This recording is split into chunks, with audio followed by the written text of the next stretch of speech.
Shalom, selamat pagi Bapak Ibu serta saudara kasih dalam Tuhan. Salam damai sejahtera bagi kita semua. Harapan kami bersama Bapak Ibu Saudara di dalam kondisi yang sehat, dan saat ini kita bisa memuji memuliakan Tuhan di dalam ibadah onsite yang perdana di dalam bulan Oktober ini. Mari kita akan mengucap syukur ya. Kita akan memuji nama Allah dengan hati yang penuh dengan ungkapan syukur dan kita menyembah kepada Dia. Saya persilakan untuk Bapak Ibu Saudara berdiri. Mari kita akan siapkan hati kita memuji Tuhan. Pujian Allah Bapa sumber kurnia.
Kita mengucap syukur akan kebaikan Tuhan, di mana Tuhan sudah memberkati kita, melindungi kita, menyertai kita.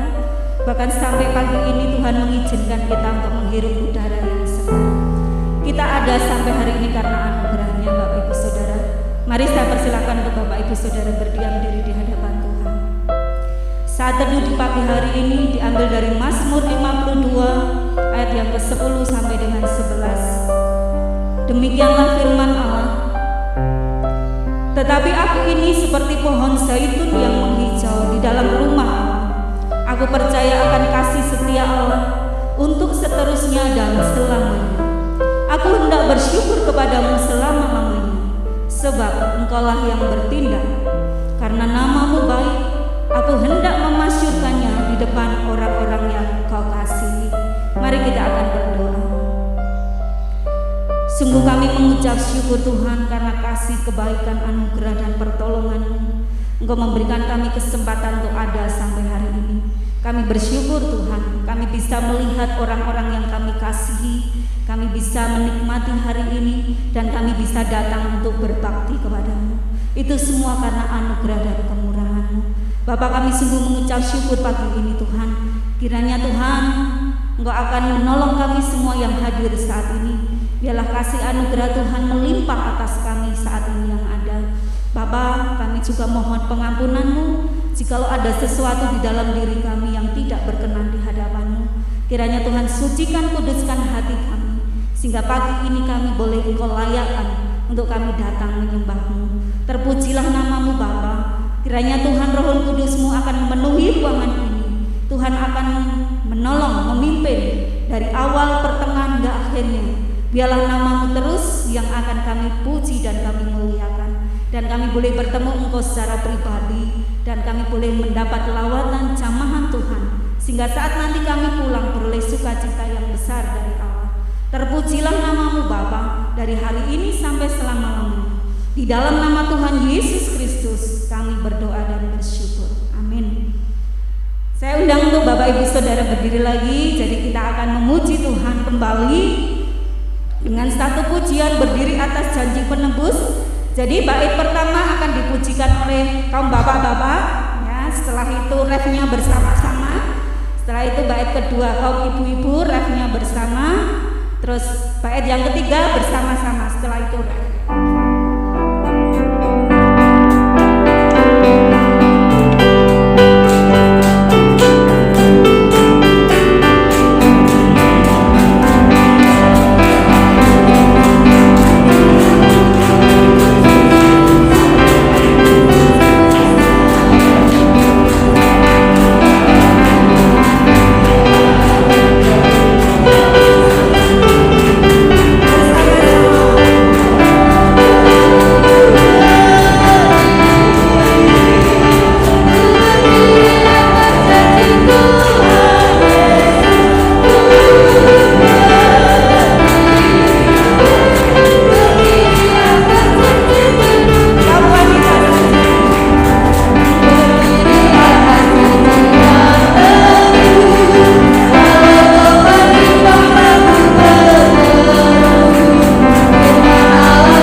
Mengucapkan janji ini silih berganti. Jadi Bapak Ibu Saudara yang akan mengucapkan di bait yang kedua, saya akan mengawalinya. Jadi silakan untuk taruh tangan kanan ya Bapak Ibu Saudara di dada. Ya, kita akan memulainya, saya akan mengawalinya. Perjanjian Gereja Baptis, kami yakin dan percaya bahwa setelah kami beroleh pimpinan Roh Kudus serta menerima Tuhan Yesus sebagai juru selamat dan dibaptiskan dalam nama Allah Bapa, Allah Anak dan Allah Roh Kudus. Maka di hadirat Allah dan sidang jemaat ini, dengan khidmat dan penuh sukacita, kami masuk ke dalam persekutuan sebagai satu tubuh di dalam Kristus.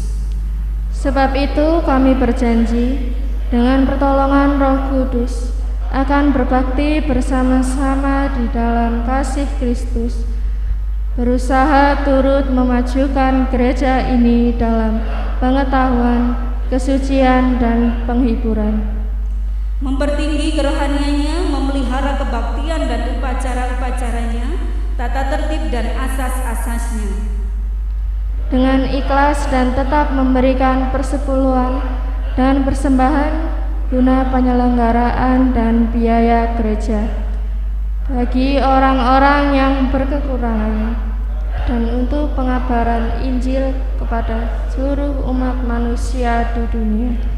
Kami berjanji untuk memelihara rasa kasih di dalam keluarga, mendidik anak-anak dalam kerohanian, memimpin sanak saudara dan sahabat kenalan kepada jalan keselamatan, adil dan jujur dalam segala perbuatan, menepati janji, setia dalam persekutuan, menjadi teladan yang baik dalam tingkah laku, menghindari celaan-celaan yang tidak patut, menjauhkan diri dari minuman keras, penyalahgunaan obat bius dan perjudian, dengan semangat berdaya upaya untuk kepentingan dan kemajuan kerajaan Juru Selamat. Kami berjanji bahwa dalam perkawinan kami dengan sabar akan menurut dan patuh kepada ajaran-ajaran dan nasihat-nasihat Alkitab mengenai pernikahan. Kami berjanji pula bahwa di dalam persekutuan Kristus ini kami akan membuang adat-adat kebiasaan kepercayaan agama yang lama dan penyembahan berhala atau azimat-azimat berhala yang tak diperkenankan Tuhan. Selanjutnya kami berjanji akan saling memperhatikan dengan kasih persaudaraan, saling mengingat di dalam doa, saling membantu di dalam keadaan sakit dan duka, sopan santun dan ramah dalam pergaulan, tidak mudah tersinggung, siap sedia untuk berdamai, senantiasa ingat akan ajaran-ajaran dan peraturan-peraturan yang sudah ditetapkan oleh Juru Selamat kami. Tambahan pula kami berjanji bahwa bila mana kami pindah dari tempat ini, dengan secepat mungkin kami akan menggabungkan diri pada gereja baptis lain atau gereja Kristen yang seasas, supaya kami dapat memelihara dan mewujudkan perjanjian ini serta asas-asas firman Allah.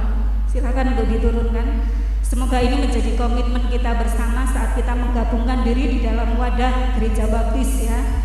Gereja baptis akan menjadi pengingat di dalam diri kita bahwa dimanapun kita berada, kita akan senantiasa bergabung dalam satu tempat, yaitu Gereja Baptis Indonesia. Baik, mari kita akan memuji Tuhan kembali sebelum kita nanti akan mendengarkan firman Tuhan yang akan disampaikan oleh Pendeta Andri Kartika Nugroho. Kita akan pujikan Jaminan Mulia.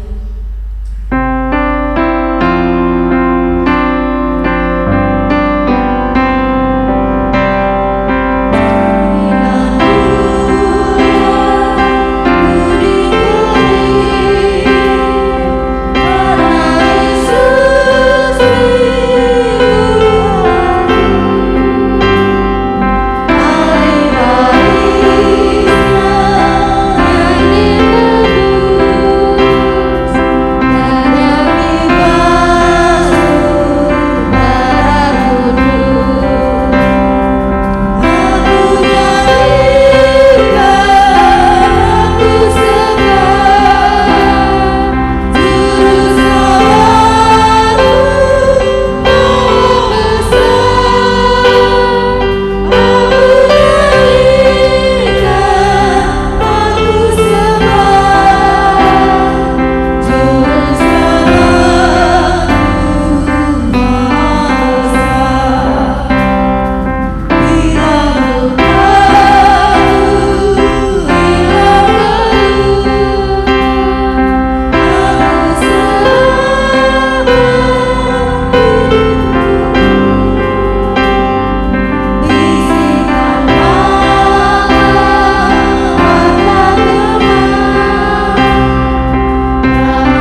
Silakan para petugas untuk bisa mengambil tempat.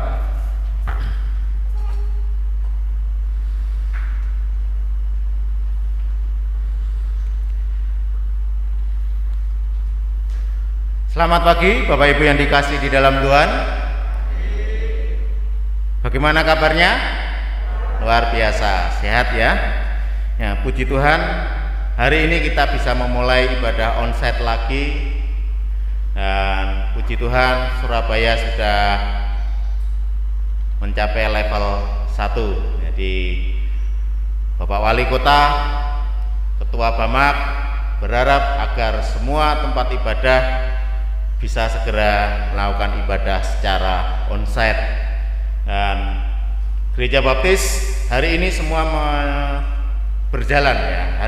Mulai hari ini semuanya ada ibadah secara onsite. Kita mengucap syukur kita bisa kembali mengikuti ibadah ini. Mari kita akan berdoa terlebih dahulu sebelum kita mendengarkan firman Tuhan. Tuhan Allah Bapa kami yang bertahta dalam kerajaan surga, Tuhan pencipta langit dan bumi, Engkau yang mempunyai kuasa atas kehidupan setiap manusia, dan Engkau sebagai Allah yang mengasihi kami, yang telah menebus dosa-dosa kami melalui pengorbanan-Mu di kayu salib. Tuhan yang kami kenal di dalam nama Tuhan Yesus Kristus, sungguh kami mengucapkan terima kasih Bapa.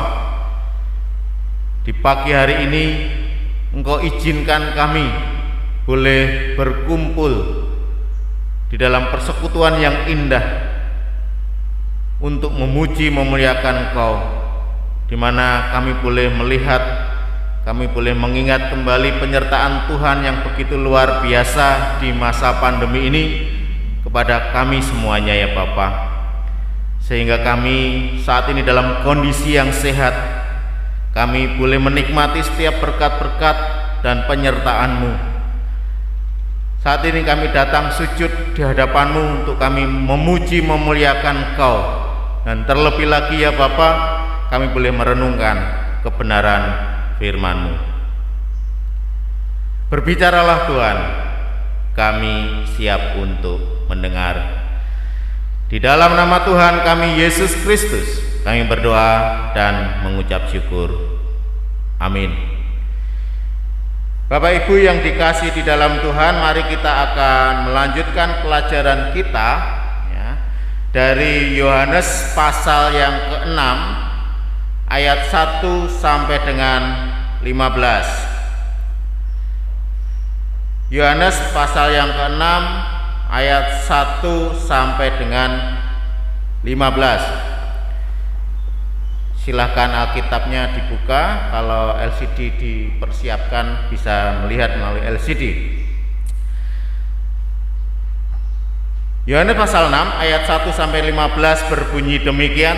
Yesus memberi makan 5.000 orang. Sesudah itu Yesus berangkat ke seberang danau Galilea, yaitu danau Tiberias. Orang banyak berbondong-bondong mengikuti Dia karena mereka melihat mujizat-mujizat penyembuhan yang diadakannya terhadap orang-orang sakit. Dan Yesus naik ke atas gunung dan duduk di situ dengan murid-muridnya. Dan Paskah, hari raya orang Yahudi, sudah dekat. Ketika Yesus memandang sekelilingnya dan melihat bahwa orang banyak berbondong-bondong datang kepadanya, berkatalah Ia kepada Filipus, "Di manakah kita akan membeli roti supaya mereka ini dapat makan?" Hal itu dikatakannya untuk mencobai Dia, sebab Ia sendiri tahu apa yang hendak dilakukannya. Jawab Filipus kepadanya, "Roti seharga 200 dinar tidak akan cukup untuk mereka ini, sekalipun masing-masing mendapat sepotong kecil saja." Seorang dari murid-muridnya, yaitu Andreas, saudara Simon Petrus, berkata kepadanya, "Di sini ada seorang anak yang mempunyai 5 roti jelai dan 2 ikan. Tetapi apakah artinya itu untuk orang sebanyak ini? Kata Yesus, suruhlah orang-orang itu duduk. Adapun di tempat itu banyak rumput, maka duduklah orang-orang itu, kira-kira 5.000 laki-laki banyaknya.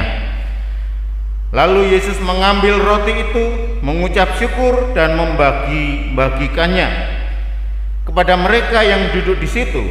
Demikian juga dibuatnya dengan ikan-ikan itu sebanyak yang mereka kehendaki.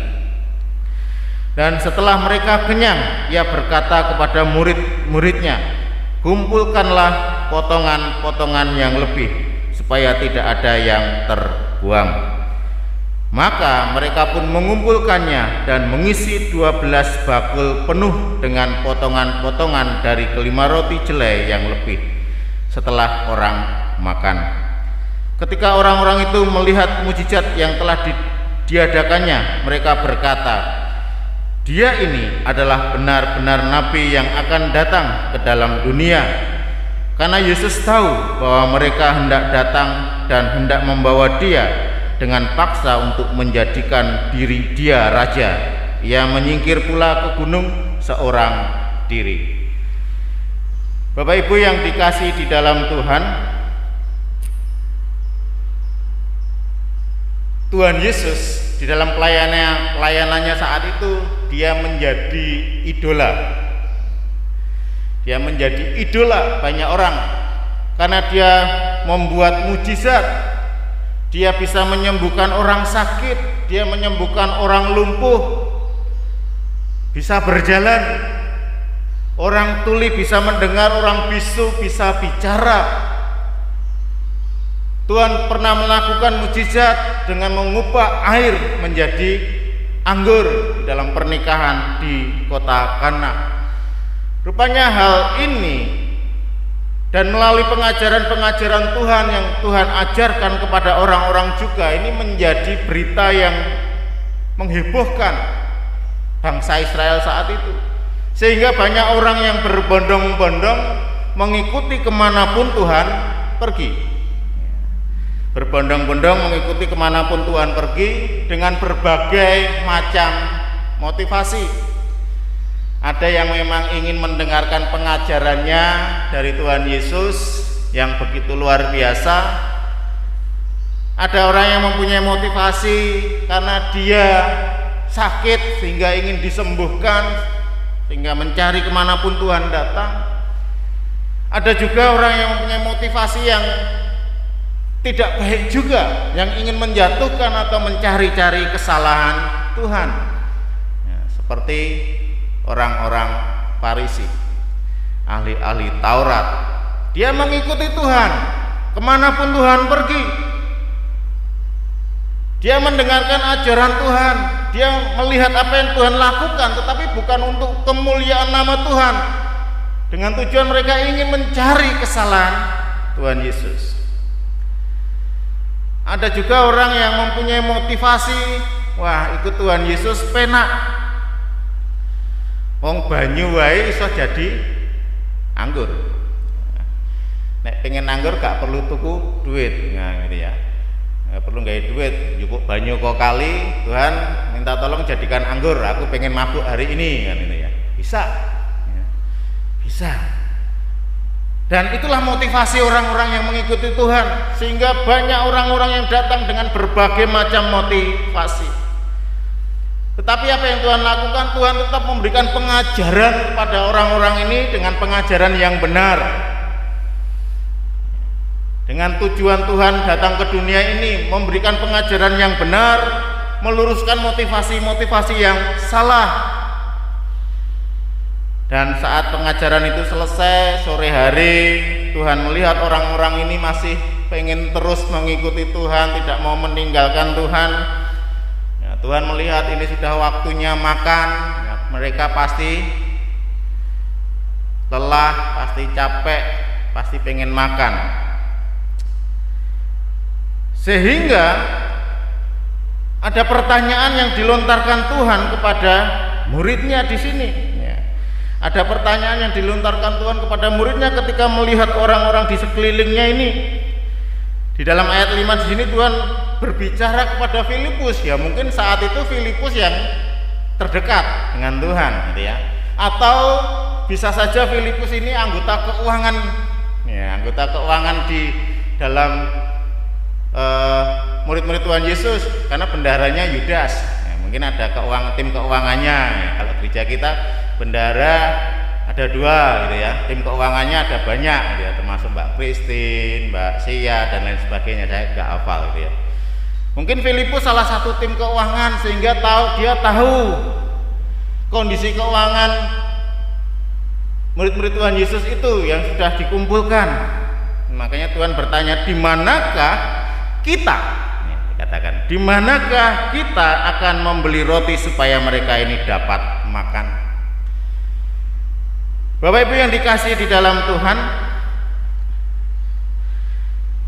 bagaimana reaksi pengikut Tuhan Yesus dalam menghadapi masalah ini?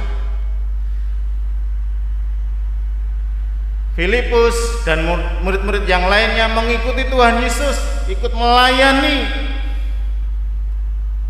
Tetapi rupanya di dalam pelayanan itu ya tidak berjalan dengan mulus, ada masalah yang Tuhan berikan kepada murid-muridnya ini dengan tujuan apa? Untuk menguji imannya.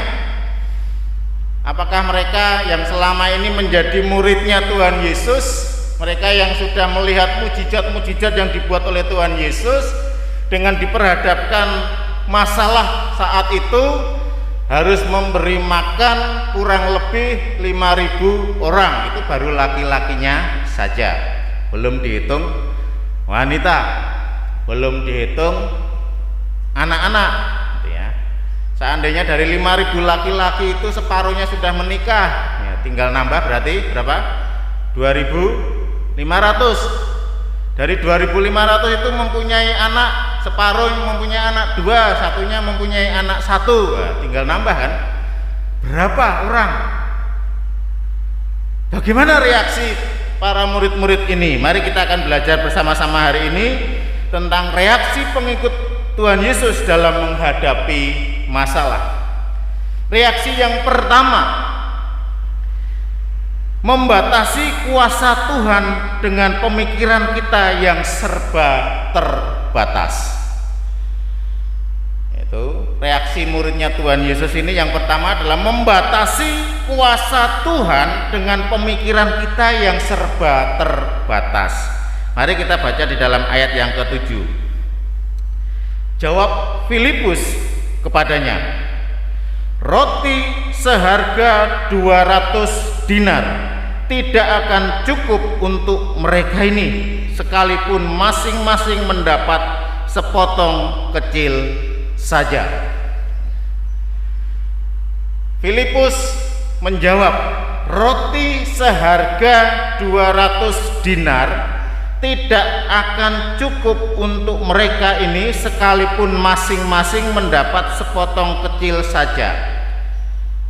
1 dinar itu kurang lebih 750 rupiah. Ya, minta tolong salah satu pemuda untuk menghitung 750 rupiah kali 200 itu ada berapa? Berapa? 190.000. 190.000. Padahal zaman saat itu 1 dinar itu 1 hari upah buruh. 1 hari upah buruh. 1 dinar. Mengapa Filipus menjawab roti seharga 200 dinar? Saya yakin dia mengetahui kondisi keuangan mereka yang terkumpul saat itu, yang ada saat itu sebesar 200 dinar. Nah, dibelikan roti dengan uang 190.000, nek rotinya itu seharga 1 roti 750, dapat berapa? Dapat berapa? Nah, ini matematika ini, kalian mesti pusing nih, saya suruh berhitung gini nih ya. Roti seharga 750 rupiah Kita punya uang 200 berapa tadi? 190.000, dapat berapa roti?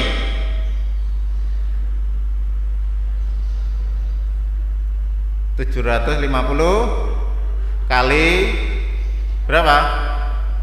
Atau 190 dibagi 750. Ayo berapa? Berapa? 25.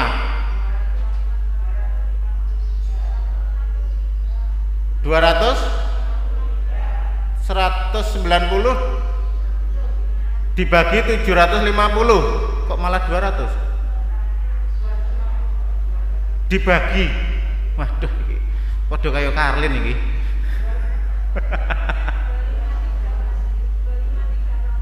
25 roti, 25 roti, 200.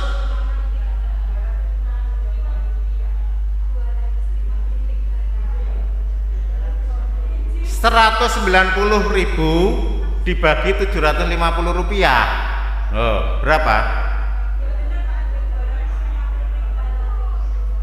253 roti. Ya. 253 roti dibagi 5.000 orang. Dicuwil ping piro?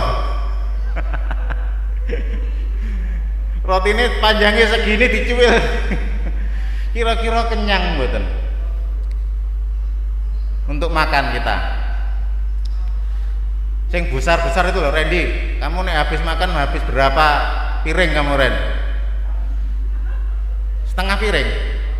Oh, 2 piring. Nah, nek roti sak cuwil, kira-kira kenyang enggak? Tidak kenyang.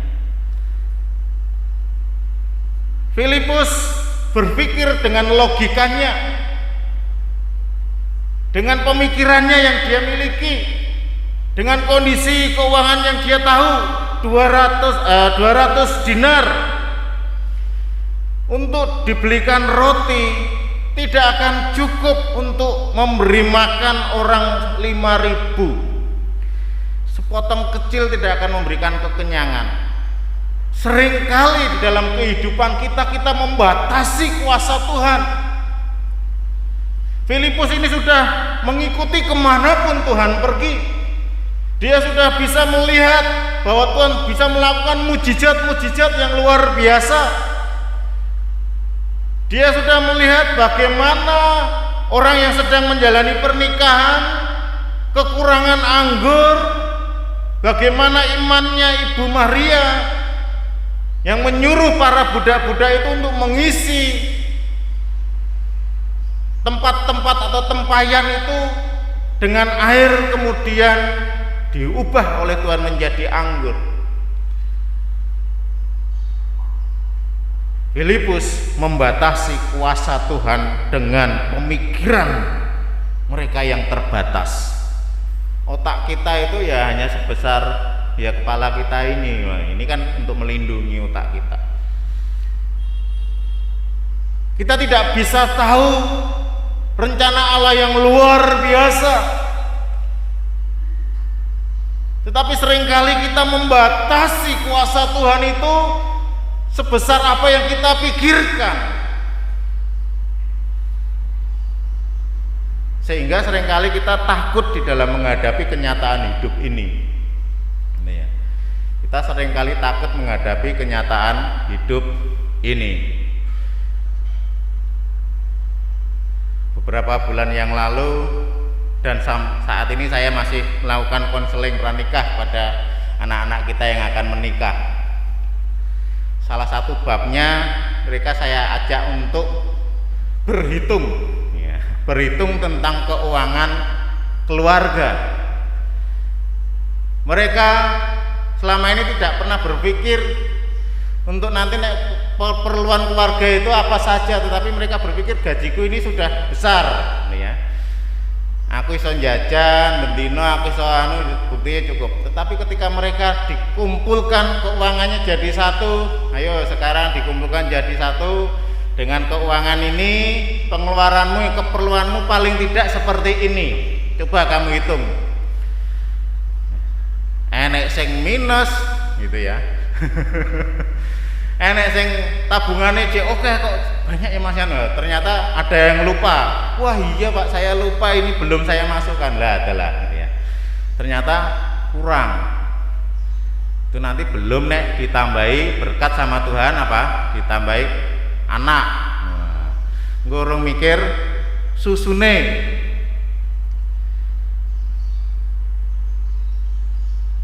Seringkali kita takut. Wah, gimana nanti kira-kira bisa nggak hidup dengan gaji sekian untuk menghidupi istri dan anak.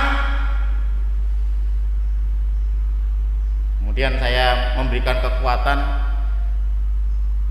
bahwa waktu kami di Cerewet itu tanda kasih kami itu 500.000. Hidup dengan Bu Marlina dan 1 anak. Karlin susune itu seminggu bisa menghabiskan 2-3 kardus dus susu. Nggak cukup, tetapi rupanya ya, Tuhan memberkati. Buktinya Karlin ya lemu gitu loh ya.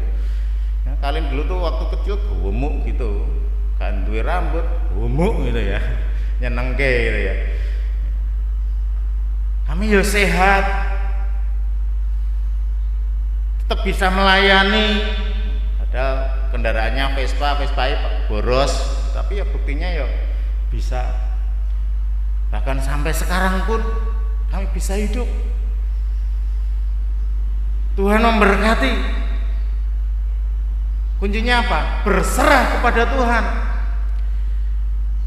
menyerahkan apa yang kita terima itu kepada Tuhan supaya Tuhan menolong, mencukupkan dalam kehidupan sehari-hari. Dan buktinya sampai sekarang kami tercukupi. Gak pernah kami puasa gara-gara sudah gak punya uang, gak punya beras. Meskipun gak punya uang, di Cerewet dulu saya nandur pohon, ketela pohon itu. Nek gak punya uang, gak punya beras, udah habis jebol kuwi gitu ya. Makan pohon sehari. Tuhan memberkati juga. Tiba-tiba ada jemaat nyelepkan beras, nyelepkan padi, ya. Eling pendetone, ya, dikirimi sak karung beras. Tuhan memberkati, Tuhan mencukupkan. Tetapi seringkali kita membatasi kuasa Tuhan dengan pemikiran-pemikiran yang kita miliki sehingga kita tidak mau dipakai oleh Tuhan untuk melayani Tuhan. Filipus mempunyai pemikiran seperti dengan 200 dinar keuangan yang kita miliki gak cukup Tuhan. Daripada tuh ditukake roti terus engkau malah do rebutan gak dadi berkat, mending ra usah kan gitu ya. Bisa seperti itu. Dengan pemikiran kita akhirnya kita tidak jadi memberikan untuk pelayanan Tuhan. Yang kedua, bagaimana reaksi pengikut Tuhan Yesus yang kedua? Jangan membatasi kuasa Tuhan dengan apa yang kita miliki. Tadi dengan pemikiran kita. Sekarang jangan membatasi kuasa Tuhan dengan apa yang kita miliki. Mari kita baca ayat 8 sampai 9. Seorang dari murid-muridnya yaitu Andreas, saudara Simon Petrus, berkata kepadanya, "Di sini ada seorang anak yang mempunyai 5 roti jelai dan 2 ikan. Tetapi apakah artinya itu untuk orang sebanyak ini?" Rupanya Andreas tahu ada anak kecil yang membawa bekal. Dan ketika Tuhan mengatakan itu, rupanya anak kecil ini mau memberikan bekalnya untuk dipakai Tuhan. Anak kecil kan nggak berpikir gitu ya, ini sakmono ki cukup enggak. Tetapi kita perlu melihat bagaimana anak kecil ini ketulusannya. Anak kecil tuh egonya biasanya gimana? Besar. barang yang dia miliki nggak boleh dia kasihkan orang lain, dipinjem aja direwangi gelut gitu ya, dipinjem aja direwangi gelut, jambak-jambakan, keplak-keplakan ya, anak kecil karena ya.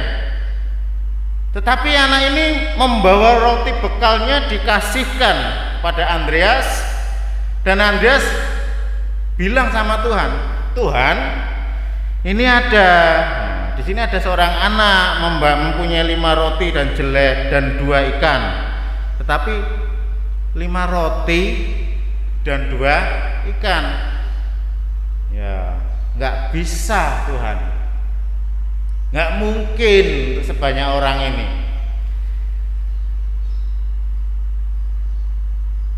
Andreas mempunyai pemikiran membatasi kuasa Tuhan dengan apa yang dimiliki oleh anak kecil ini, meremehkan apa yang persembahan ketulusan si anak ini. Tetapi Tuhan, bagaimana reaksi Tuhan? Suruh orang-orang itu duduk berkelompok, duduk berkelompok, sekalian dihitung supaya tahu jumlahnya berapa. Dan Tuhan berdoa, mengucap syukur dengan persembahan anak kecil ini, ketulusan anak ini. Dan disitulah mujizat terjadi. Dari 5 roti dan 2 ikan, yang secara logika kita tidak mungkin bisa untuk memberikan makan 5.000 orang lebih, tapi Tuhan membuat mujizat. Bahkan masih sisa, ya, bahkan masih sisa, bahkan masih sisa 12 bakul, 12 keranjang. Terus saya ketika membaca ini, merenungkan ini, mikir, nek seandainya Tuhan hadir di tahun ini, mungkin nggak sisa. Karena orang-orang sekarang tuh bontotnya tas kresek. Jadi ada sisa yang lebok kayak kresek ya. Ketika Tuhan coba dikumpulkan, wah gak ada sisa Tuhan. Ibu-ibu pada nggawa kresek dewi-dewi gitu ya. Gak ada sisa. Untungnya dulu belum ada tas kresek gitu, jadi masih sisa. Nah, ini hanya guyonan saja, pemikiran saya saja gitu ya. Nah, Bapak Ibu yang dikasih di dalam Tuhan, seringkali kita seperti Andreas ini, ada orang yang siap dipakai untuk melayani dengan talenta yang mereka miliki, seadanya yang mereka miliki secara manusia. Wah, ini tidak memenuhi syarat. Seringkali kita meremehkan orang-orang ini, tetapi lihat, Tuhan memakai apa yang diberikan anak ini luar biasa. Bisa memberi makan 5.000 orang dengan kenyang, bahkan sampai sisa 12 bakul. Seorang anak yang memiliki kerelaan untuk memberi dengan ketulusan itu luar biasa, seharusnya dihargai, dan Tuhan menghargai itu. Tuhan menghargai itu. Bapak Ibu yang dikasih di dalam Tuhan, beberapa hari yang lalu gitu ya, gereja kita ini kayak yang menjadi majelis rancang gereja pasti tahu program-program gereja. Selama pandemi ini sebenarnya kita rindu akan merehab atap gereja kita. Atap gereja ini sudah 50 tahun tidak terjamah, sudah waktunya renovasi ya, karena mau pelaksanaan renovasinya dalam kondisi baru PPKM darurat, maka kita harus berhati-hati juga. Nah, kita terapkan harus protokol, tukangnya harus mau di swab, nanti kita yang membiayai. Wah, ternyata ada masalah. Nah, tukangnya tidak mau di swab. Terus kami coba tanya ke Satgas di Gubeng ini, ya, karena Pak Eko termasuk anggota Satgas. Syaratnya apa toh Pak Eko? nggak siap nggak apa-apa, yang penting vaksin. Nah, ketika kami tanya lagi, ternyata dari 5 tukang yang vaksin hanya 1. Wah, sing stres Pak Edi sis. Nah, karena dia ketuanya. Ya stres, tukangnya disuruh vaksin nggak mau. Wah, aneh lah ini. Wah, padahal vaksin gratis ya ora gelem. Akhirnya mau nggak bisa, tertunda karena kita harus mengikuti protokol. Terus ndelalah sudah hujan, ya wes ranjang memutuskan tunda aja tahun depan, karena ini paling sudah disurvei 5 tukang atau 4 tukang itu masih kuat 3-4 tahun lagi Pak. Yaudah kita imani kuat, tidak ambrol. Semoga saat kita beribadah ini tidak ambrol gitu ya. Imani kuat. Kemudian ketika saya mengetahui keputusan ditunda tahun depan, saya merenung, nek ditunda tahun depan bagaimana nek sekalian di balkon gereja nih gitu ya, tidak separuh balkon, di atas bisa digunakan juga untuk tempat ibadah, bisa dibangun juga untuk kantor saya supaya saya bisa ngantor, sound system bisa di atas, multimedia bisa di atas khusus, bisa penambahan jemaat. Saya berpikirnya ke depan, gereja ini harus makin berkembang. Ketika saya ngobrol dengan seperti itu dengan Pak Edi rada lemes Pak Edi gitu ya. Pak, saya ini nggak punya basic bangunan Pak. Nek ada almarhum Pak Yusak saya siap, karena Pak Yusak orangnya ngerti bangunan, tapi saya nggak ada basic bangunan Pak. Saya siap melayani, saya siap ditunjuk, tapi saya nggak ada basic. Saya menguatkan, nggak apa-apa Pak Edi, anggotanya Pak Edi orang-orang berpengalaman semua ya, tapi kemungkinan ada beberapa orang yang memandang rendah, wah orang duwe pengalaman poiso. Nah, ada orang-orang yang seperti itu. Bapak Ibu yang dikasih di dalam Tuhan, yang penting kita mau melayani dengan ketulusan hati kita, daripada ada orang-orang yang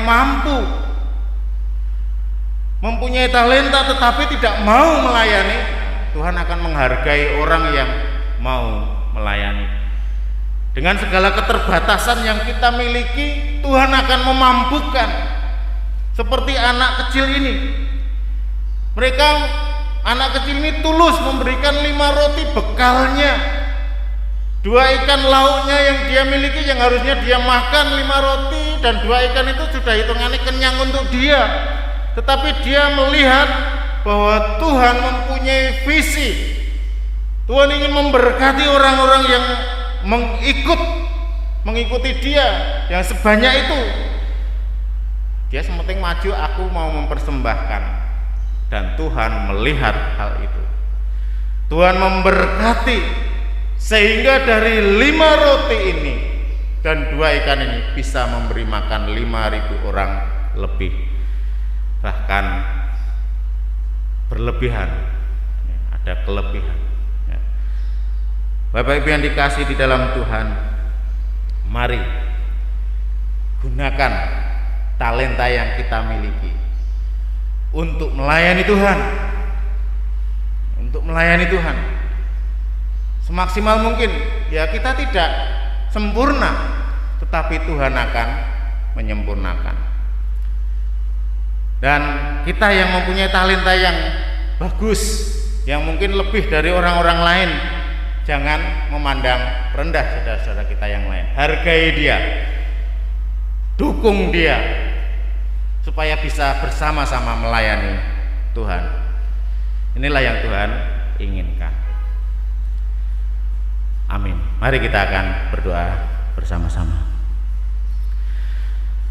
Tuhan Allah Bapa kami yang bertahta di dalam kerajaan surga, mengucap syukur Bapa, pagi hari yang indah ini kami boleh merenungkan kebenaran firman-Mu. Tuhan menolong terus memberkati kami dalam kami mengabdikan diri kami untuk melayani Engkau dengan talenta-talenta yang kami miliki, dengan keterbatasan-keterbatasan yang kami miliki. Tapi ketika kami tulus melayani Engkau, Tuhan akan memampukan, Tuhan akan menolong, Tuhan akan kirimkan orang-orang yang bisa membantu pelayanan kami dengan sehingga nama Tuhan boleh terus dipermuliakan.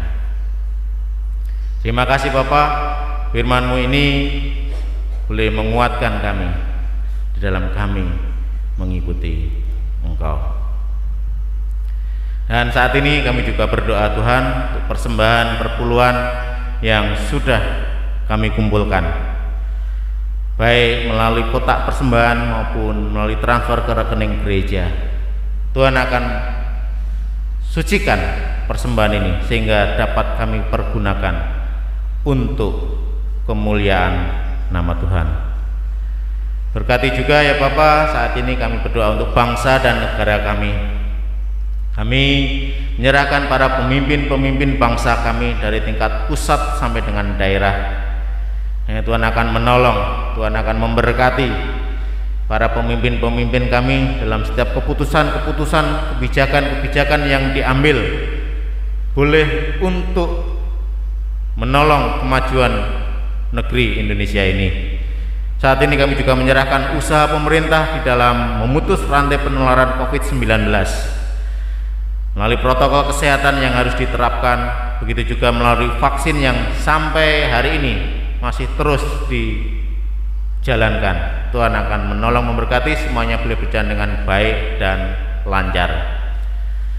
Tuhan Yesus, kami juga menyerahkan keamanan negeri kami dari bahaya ancaman orang-orang yang tidak bertanggung jawab yang ingin menghancurkan negeri ini. Kiranya melalui aparat keamanan yang sudah ada akan menolong di dalam menjaga kedamaian negeri Indonesia ini ya Bapa. Kami juga menyerahkan perekonomian negeri kami boleh kembali bangkit sehingga rakyat boleh dapat merasakan perekonomian ini dengan baik kembali ya Bapa. Kami juga berdoa Tuhan untuk Gabungan Gereja Baptis Indonesia. Kami menyerahkan para pengurus nasional, pengurus pusat maupun pengurus daerah yang telah dipilih, dilantik. Kiranya mereka boleh menjalankan tugas pelayanan mereka dengan baik untuk kemajuan umat baptis. Kami menyerahkan juga untuk pelantikan pengurus BPD Jatim 1 dan Bali yang akan diselenggarakan besok Senin sore. Tuhan akan menolong, Tuhan memberkati, pelantikan ini boleh berjalan dengan baik. Setiap para pengurus yang telah terpilih, mereka boleh ambil bagian dalam pelayanannya masing-masing dan biarlah nama Tuhan boleh dipermuliakan.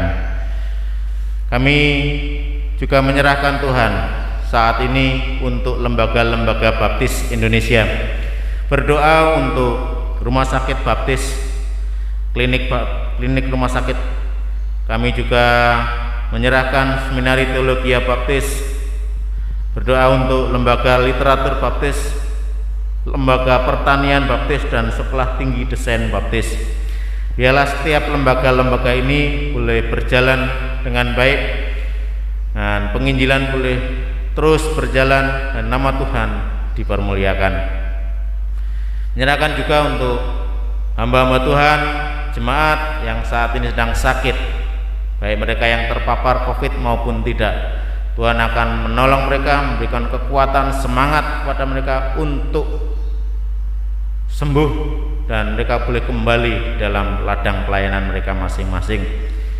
Berdoa juga ya Bapak untuk gereja-gereja yang kosong, 180 gereja baik induk maupun cabang yang mengalami kekosongan gembala sidang. Tuhan, kiranya Engkau akan panggil orang-orang yang terpanggil untuk boleh melayani sepenuh waktu di ladang-Mu. Engkau akan tempatkan mereka untuk mengisi kekosongan-kekosongan gembala sidang ini. Tuhan akan menolong setiap pergumulan gereja-gereja yang mengalami kekosongan ini ya Bapa. Kami juga berdoa saat ini untuk Gereja Baptis Indonesia Gubeng. Dalam pergumulan gereja ini, dalam pembangunan gereja ini, yang kami rindu gereja ini boleh semakin maju, semakin berkembang ya Bapa. Dan melalui talenta-talenta yang Tuhan berikan kepada setiap anak-anak-Mu di sini, boleh kami pergunakan sebaik mungkin, bekerja sama satu dengan yang lainnya, untuk saling menguatkan, saling melayani satu dengan yang lainnya, sehingga nama Tuhan boleh terus dipermuliakan. Kami berdoa untuk pergumulan renovasi gereja ini. Kami rindu ya Bapak, gereja ini boleh berkembang. Pembangunan gereja ini boleh Tuhan izinkan sehingga nama Tuhan boleh dipermuliakan. Menyerahkan setiap dana yang diperlukannya, Tuhan akan menolong, Tuhan akan memberkati, Tuhan akan mencukupkannya ya Bapak. Sehingga kami boleh merasakan bagaimana campur tangan Tuhan dalam setiap langkah hidup kami di dalam Gereja Baptis Indonesia Gubeng ini. Berkati para pelayan-pelayan Tuhan yang telah mempersiapkan dirinya mau dipakai untuk melayani, baik di dalam kepengurusan majelis perancang gereja maupun dalam pelayanan-pelayanan di bidang lainnya. Tuhan akan menolong memberkati setiap anak-anak-Mu ini sehingga mereka boleh memberikan yang terbaik untuk kemuliaan nama Tuhan. Kami menyerahkan pelayanan ibadah yang sudah dimulai secara onsite ini boleh menguatkan iman jemaat dan berkati jemaat yang tidak bisa hadir, yang dia mengikutinya nanti secara online melalui YouTube. Tuhan akan menolong mereka tetap setia, imannya semakin dikuatkan ya Bapak. Terima kasih Bapak. Kami juga berdoa untuk anak-anak kami yang menjalani pendidikan, baik mereka yang sudah PTM maupun masih secara daring. Tuhan akan memberkati kesehatan mereka, berikan hikmat kecerdasan kepada mereka ya Bapak, semangat di dalam belajarnya. Begitu juga para orang tua yang harus mendampingi, Tuhan akan memberikan kesabaran yang ekstra kepada setiap para orang tua. Kami juga menyerahkan kesehatan saudara-saudara kami lansia, ya, Kau akan terus menolong memberkati imannya di masa tuanya, meskipun dalam kondisi tubuhnya sudah lemah. Tuhan akan memberikan kekuatan dalam kerohaniannya ya Bapak. Terima kasih Bapak. Kami menyerahkan juga untuk saudara-saudara kami di pos PI Gempol. Tuhan akan menolong memberkati jemaat-Mu yang ada di sana. Ya, jemaat-Mu tetap terus mempunyai iman yang luar biasa dan bersandar hanya kepada Engkau saja ya Bapak. Berkati kesehatannya, ya Tuhan juga mencukupkan segala kebutuhan anak-anak-Mu yang ada di sana. Bapak Ibu yang dikasihi di dalam Tuhan, silakan Bapak Ibu berdiri. Angkatlah tanganmu untuk menerima berkat yang daripada Tuhan. Tuhan Yesus mengasihi Bapak Ibu sekalian. Tuhan memberkati, memulihkan dan menguatkan engkau yang sakit.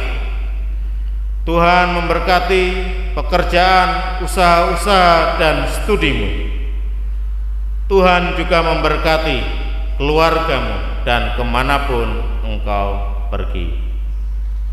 Pulanglah untuk menjadi berkat bagi orang-orang sekitarmu dengan membawa damai sejahtera yang dari Allah Bapa, Anak dan Roh Kudus. Amin. Terima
kembali akan ada beberapa pemberitahuan dari Pendeta Andri Kartika.